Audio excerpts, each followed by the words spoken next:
Surat As-Sajdah ayat 24 ketika Allah berfirman, "Wa ja'alna minhum a'immatan yahduna bi amrina lamma sabaru wa kanu bi ayatina yuqinun." Jam terbang.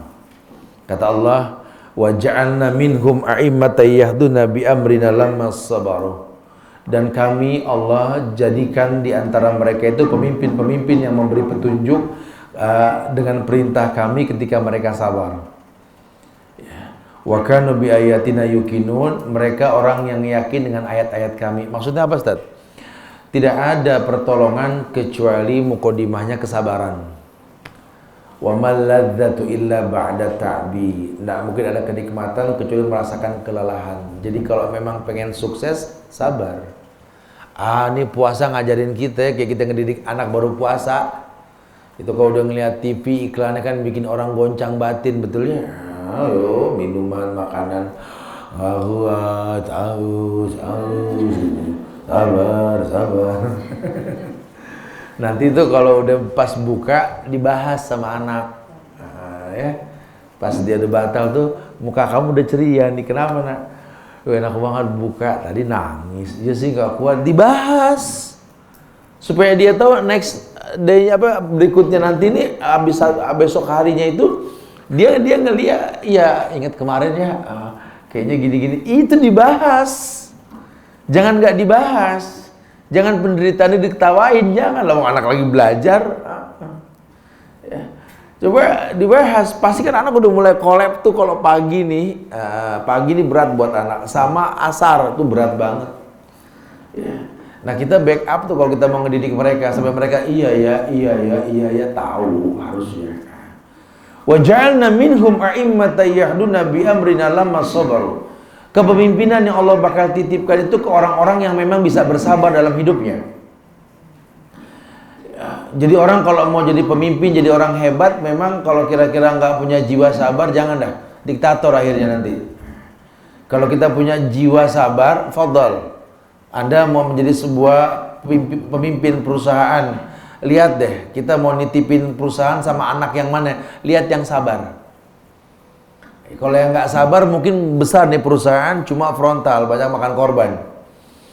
Tapi kalau sama orang yang sabar, ya ini berhasil. Rumusnya apa? Allah yang mengatakan, "Wa ja'alna minhum a'immatan yahduna bi amrina lamma sabaru." Dan kami jadikan pemimpin-pemimpin di antara mereka karena kesabaran yang mereka miliki. Kenapa mereka sabar? Wa kanu bi ayatina yuqinun, mereka berilmu tentang ayat-ayat Allah. Dia tahu bahwa la yukallifullahu nafsan illa wus'aha. Allah tidak mungkin uji orang di luar batas kemampuannya. Kita kalau mau nitipin yang beresiko dalam hidup, lihat sama yang paling sabar. Ya, mungkin resikonya dia sakit, iya dia walaupun sakit dia sabar, nggak banyak mengeluh dia. Ya dia manusia, ada rasa lelah, capek ada, tapi dia punya stok sabar yang lumayan ini. Wa innallaha ma'as sabirin, Allah bersama orang yang sabar. Itu As-Sajdah ayat 24 tuh. Surat Al-Asr ayat 1 hingga 3. Ayat ini ayat yang mengabarkan pula tentang sumpah Allah pada hal yang Allah ciptakan. Wal 'asr innal insana lafi khusr illa alladhina amanu wa 'amilus solihati wa tawasaw bil haqq wa tawasaw bis sabr. Ada lagi kalimat sabar dalam ayat ini, ayat pamungkas nih. Karena kata Imam Syafi'i, kalau tidak ada lagi ayat dalam Quran, cukup ayat ini mewakili Quran. Kata Imam Syafi'i. Ini ayat pendek, simple tapi rumus. Meraktekinnya gimana? Dekat sama orang soleh, sama ulama. Ayat ini cukup sudah. Allah bilang demi waktu, demi masa. Demi masa.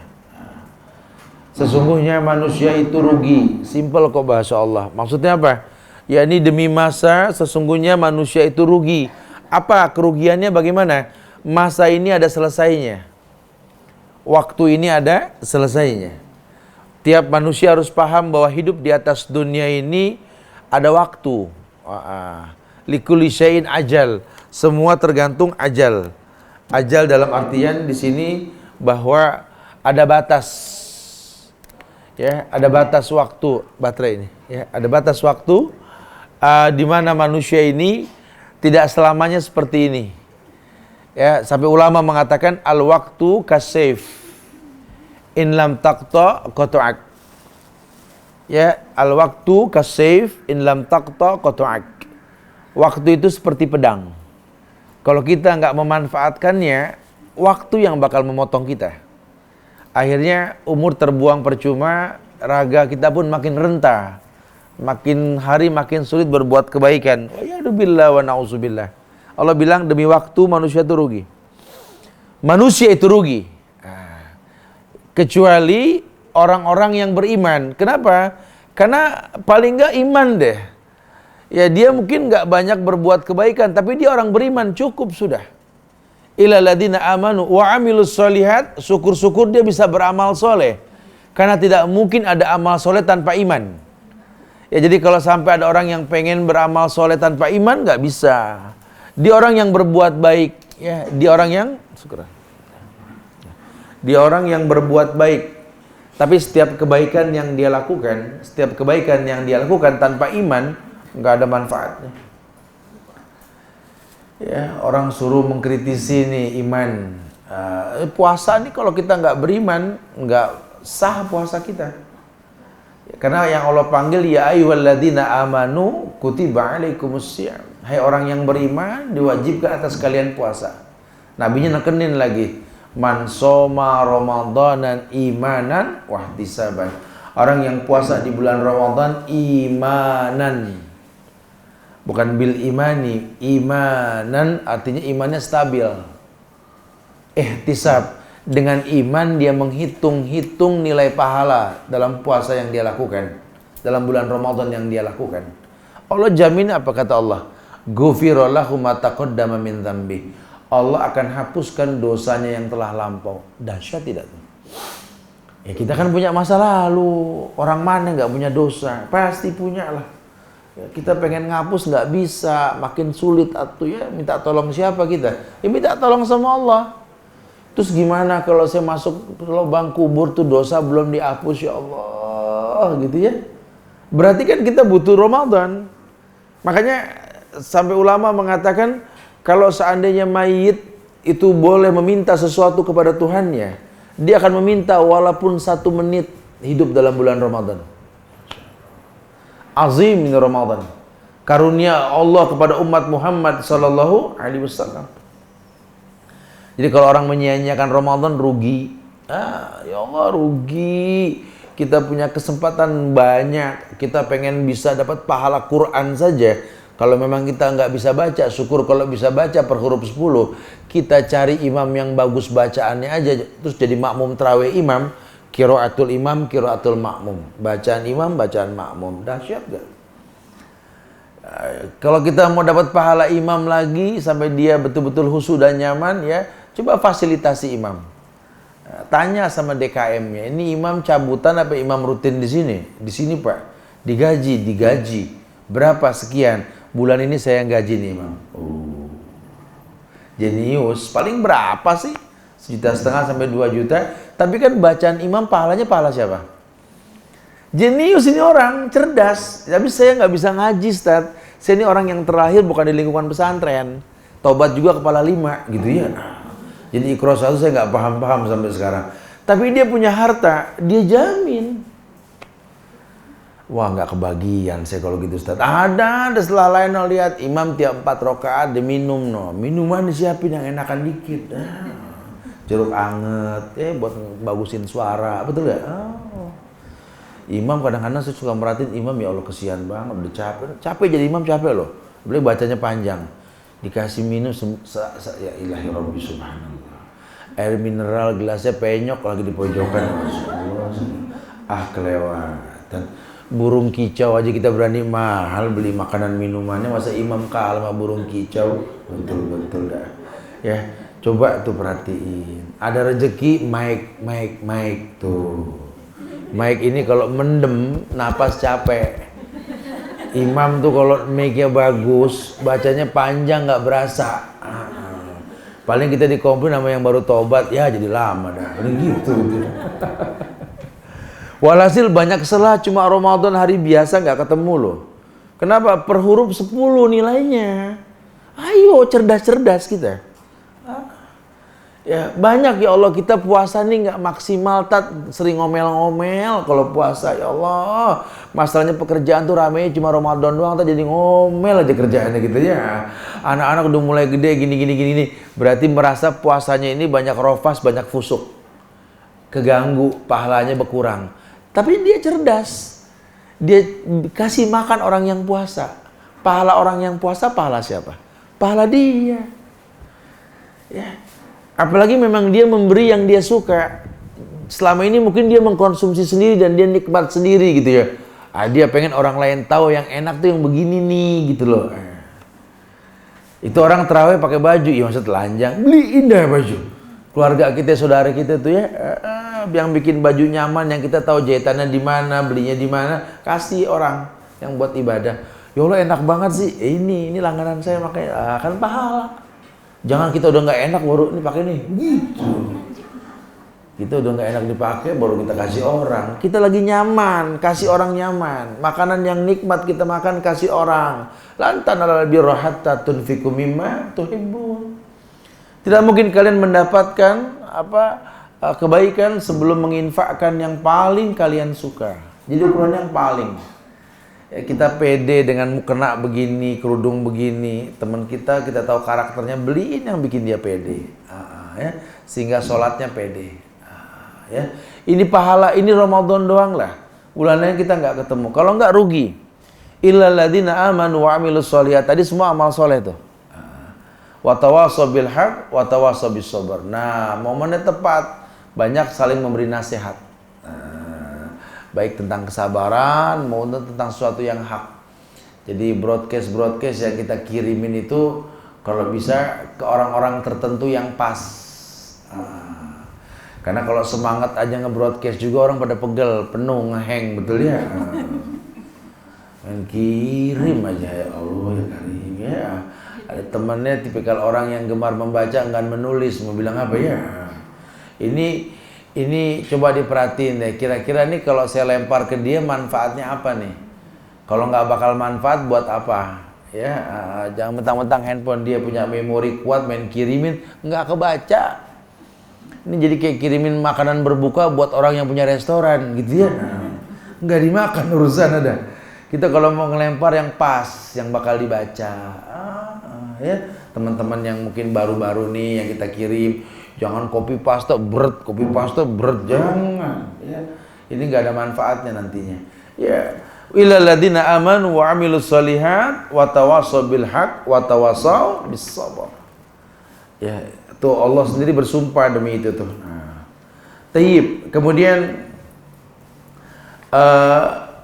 dituliskan oleh Ibnu Qayyim ayat tentang Az-Zukhruf 36-39. Berkaitan tentang maksiat ini membutakan hati, melemahkan akal. Ya, ini hati yang gelap dari segala sisinya, saling berselisih keinginan yang dijadikan oleh setan sebagai negeri serta tempat tinggalnya. Jadi setan tuh kalau ngelihat hati yang banyak masalah, itu seperti ngelihat sebuah negeri yang layak untuk ditinggali. Ya. Jadi setan paling suka sekali orang itu merasakan banyak kesulitan. Hati yang buruk itu negeri yang indah buat setan.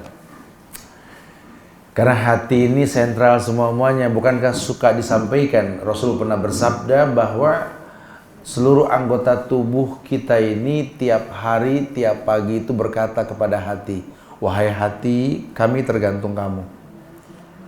Ya, kalau kamu baik, yang saya lihat baik. Kalau kamu baik, yang saya dengar baik. Kalau kamu baik, yang saya sentuh baik, yang saya langkah baik. Tapi kalau kamu itu nggak baik, pasti yang saya lihat yang nggak baik. Yang saya dengar, yang saya sentuh, yang saya melangkah. Hati. Makanya Ibnu Qayyim mengatakan hati ini betul-betul menjadi negeri yang abadi, tempat tinggalnya setan. Ini kebetulan bulan Ramadan, itu setan pada diiketin. Rugi kalau sampai kita nggak manfaatin momen Ramadan, rugi, wallahi rugi kita. Kerugian yang teramat sangat. kita berada di bulan yang kita nggak manfaatin. Oh, Nabi sudah mengatakan sufidati syayati wa maradatil jin. Setan diingat, jin dibelenggu. Udah nggak usah khawatir, hati ini bersih bulan Ramadan.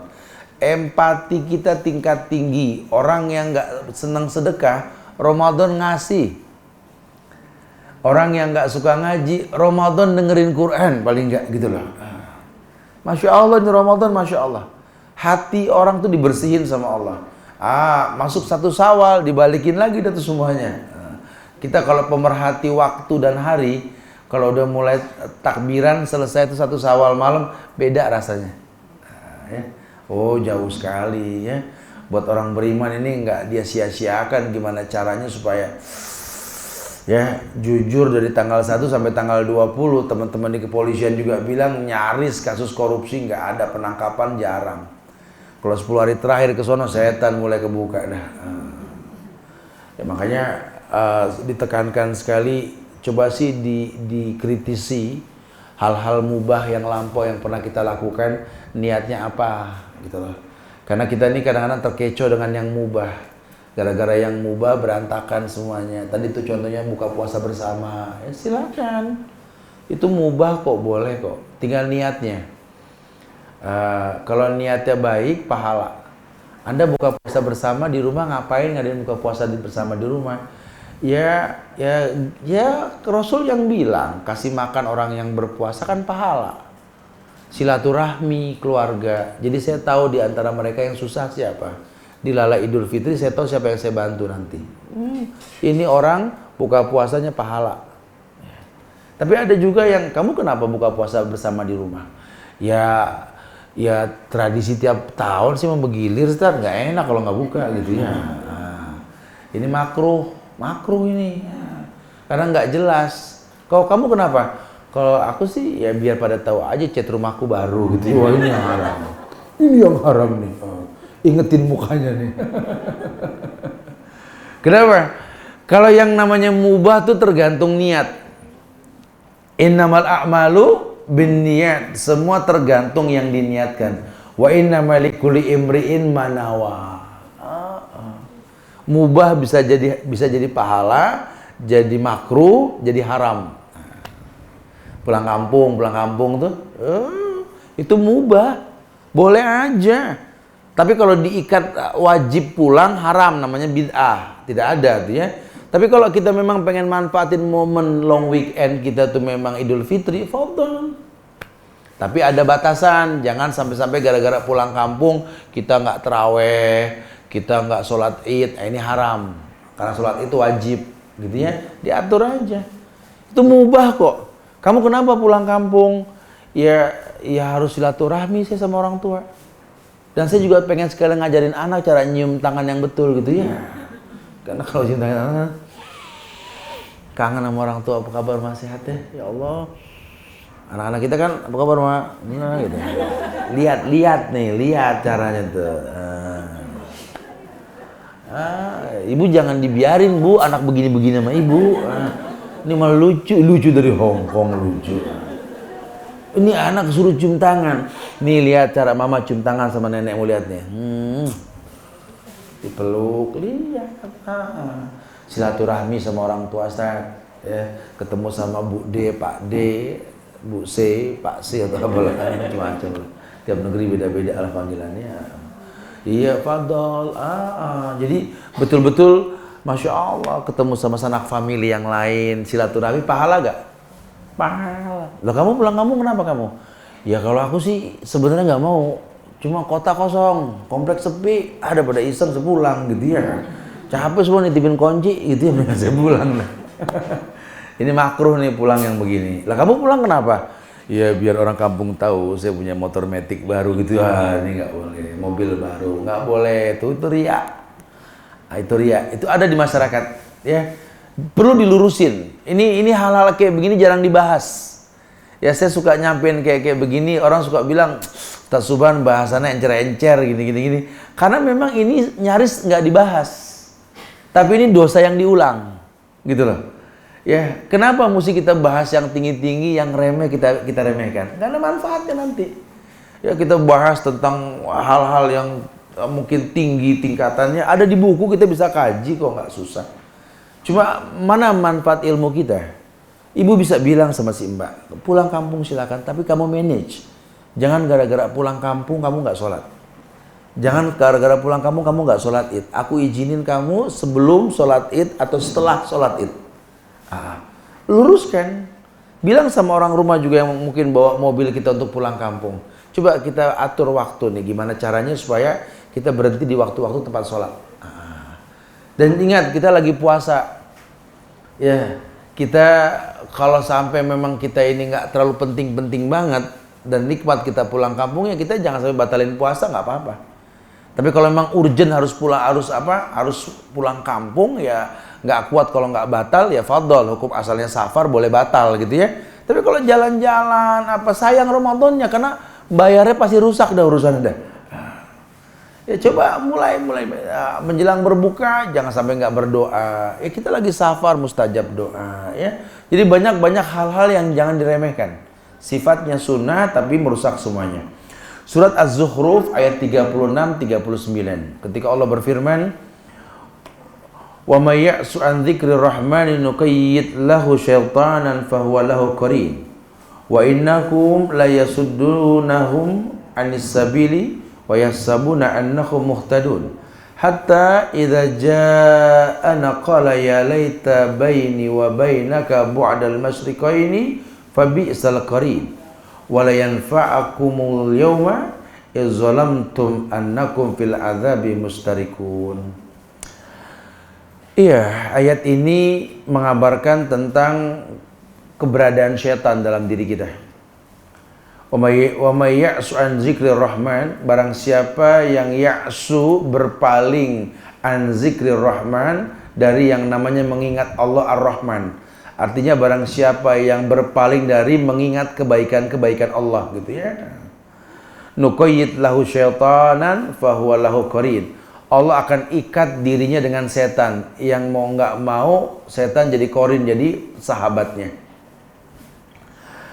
Ya, berarti sebenarnya setan jadi sahabat, jadi qarin kita. Bukan qarin yang baik, qarin yang buruk. Itu karena kita kurang menghitung kasih sayang Allah. Kita orang yang kurang menghitung kasih sayang Allah. Padahal sudah dihitung. Wa bi ni'mati rabbika fahaddis. Nikmat Allah sebut. Wa in ta'uddu ni'matallahi la tuhsuha. Kalaupun kau sebut nikmat Allah, tidak mungkin kau menghitungnya nggak mungkin. Artinya jangan sampai kita nggak nyebut nikmat Allah nih. Makanya dibilang wa may ya'su an zikrir rahman nuqayyid lahu syaitanan fahuwa lahu qarin. Barang siapa yang jauh dari mengingat rahmannya Allah, kasih sayang Allah, Allah akan ikat dirinya dengan setan. Jadi setannya diikat, nggak bakal bisa hilang. Sehingga teknik ngeruqyah saja, ngeruqyah bukan cuma dibacakan Quran. Setelah dibacakan Quran, jelasin sama orang-orang ini, mulai sekarang kamu banyak bertasbih. Bilang subhanallah, alhamdulillah. Orang tuh kalau dikit-dikit subhanallah, alhamdulillah, itu jiwanya luas. Jangan ngaji tapi jarang tasbih, ruwet, galak yang begini loh. Orang ikut pengajian jarang bertasbih, ruwet, jadi hakim buat para ustadz urusannya. Tapi kalau betul-betul banyak bertasbih, tahu ilmu tuh, alhamdulillah ya Allah, alhamdulillah. Dikit-dikit tuh, subhanallah, wala quwata illa billah. Ini orang yang begini jadi ilmunya dahsyat. Nggak usah ngomong, orang lihat, orang bisa tobat. Ya, ada kan yang begitu ya? Jadi orang lagi berbuat dosa, dan orang baik datang, ada dia. Dia belum ngomong loh. Tapi ada juga orang yang berilmu, tapi memang orang nggak suka. Dia berbuat, ada dia. Sengaja bilang begitu ada. Ini bahaya nih, kalau begini nih ya. Kenapa? Nuqayyid lahu syaitanan, fahuwa lahu qarinun. Itu setan akan menjadi sahabat yang Allah ikat. Jadi ngikut aja, maka suruh banyak bertasbih. Tasbih kita sering loh, kita kalau lagi turun bertasbih, nanjak bertakbir, betul? Naik lift aja kalau ke atas bertakbir kita, turun bertasbih kita. Ya kita dihujat sama orang, jatoin abis-abisan kita. Subhanallah, alhamdulillah. Tapi kita terlalu diangkat, Allahu Akbar, Allahu Akbar. Itu banyak loh posisinya banyak. Kalau takbir udah pasti ada Allahu Akbar, pasti ya. Makanya orang bisa khusyuk dalam sholat ketika Subhanallah Rabbiyal Azim, Subhanallah, ya Subhanallahnya ini nggak ditinggalkan. Subhanallah Rabbiyal A'la wa bihamdi. Oh, Subhanallah tasbihnya, Masya Allah. Anda juga bisa mengunjungi Facebook kami di facebook.com/amanahinsanmadani atau bisa tonton kami di youtube.com/sahabatyamima dan follow Twitter kami di twitter.com/@sahabat_yamima. Sahabat Yamima, peduli dan memahami.